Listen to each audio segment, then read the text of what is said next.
السلام علیکم ورحمۃ اللہ وبرکاتہ۔ آج ہماری نحو کلاس ہے اور اس میں آج ہم پڑھیں گے جی حال اور تمیز۔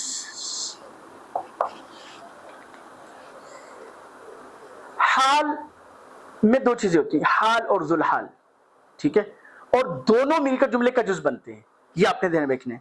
اچھا، اور اس کی پہچان کیا ہے؟ عام طور پہ اس کی پہچان یہ ہے کہ فعل کے بعد اس میں فاعل یا اسم مفعول نکیرہ منصوب ہو کر آ جائے، نکیرہ ہو اور منصوب ہو کے آ جائے تو وہ عام طور پہ حال ذوالحال کی وہاں پہ ترکیب واقع ہوتی ہے۔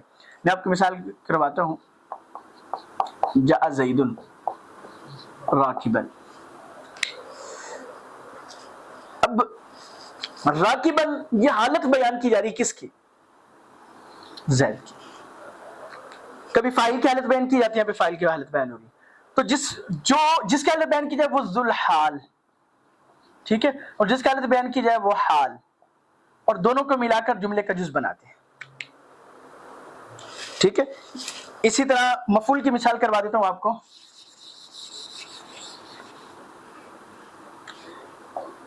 جئت زیدا نائما، اب دیکھیں نکرہ منصوب ہو کر آ رہا ہے تو یہ کیا ہو گیا؟ یہ حال کی علامت ہوگی جو میں نے آپ کو سمجھائیے۔ جئت فعل با فاعل، زیدا مفعول بہ، لیکن آگے دیکھیں نائما حال بن رہا، اور یہ بیان کر رہا زید کی حالت، تو زید ذوالحال نائما حال، حال ذوالحال مل کر جی جملے کا جز بن رہا ہے، یہاں پہ مفعول بہ کی ضرورت ہے تو مفعول بہ بن رہا ہے، تو حال ذوالحال مل کر جملے کا جز بنتے ہیں، اور پہچان یہی ہے نکیرہ منصوب ہو کر آ جائے اس میں فاعل سے مفعول تو عام طور پہ حال کی ترکیب وہاں پہ بنتی ہے، ٹھیک ہو گیا جی۔ یہ آپ نے ذہن میں رکھنا، اللہ پاک مجھے اور آپ کو اس پہ عمل کرنے کی توفیق عطا فرمائے۔ اچھا آگے تمیز۔ تمیز یہ ابہام، یعنی کوئی چیز مخفی ہوتی ہے اس کی وضاحت کر رہے ہوتے ہیں۔ مثال کے طور پہ ہم اردو میں پہلے سمجھا دیتا ہوں، میں نے آپ سے عرض کیا کہ میں نے 2 کلو خریدا، کیا خریدا؟ یہ ابہام ہے۔ آگے سے آپ کے سوالوں کو کیا چیز خریدی؟ دہی خریدی، گھی خریدا، اور کیا چیز خریدی؟ تو یہ ابہام کو دور کرنے کے لیے آتے ہیں۔ اس طرح وزن میں، عدد میں، کیل میں، یعنی ان چیزوں میں اگر کوئی ابہام آ رہا ہوتا ہے نا تو یہ اس کو دور کرتا ہے۔ جیسے مثال کے طور پہ قرآن کریم میں اللہ جل شانہ نے ارشاد فرمایا رأیت احد عشر کوکبا۔ حضرت یوسف علیہ السلام اپنے خواب کا تذکرہ کر رہے ہیں، میں نے دیکھے 11۔ اب 11 کیا دیکھے؟ آگے ابہام دور ہو رہا ہے، ٹھیک ہے۔ اشتریت رطلا،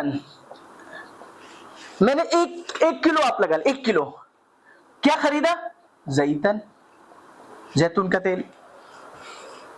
اور اسی طرح جس کی ابہام کو دور کرتا ہے وہ ممیز ہوتا ہے اور یہ تمیز بنتے ہیں، اور ممیز تمیز مل کر جملے کا جز بنتے ہیں، پورے جملہ نہیں بنتے، یہ بھی حال ذوالحال کی طرح پورا جملہ نہیں بنتے، ممیز تمیز مل کر مفعول بھی، ممیز تمیز مل کر مفعول بھی، اور یہاں پر بھی دیکھیں ابہام دور ہو رہا ہے، یہاں پر بھی ابہام دور ہو رہا ہے، اور اس کی 20 مثالیں ہیں، یعنی قاعدہ ضابطہ ایسا نہیں کہ سماعی ہے۔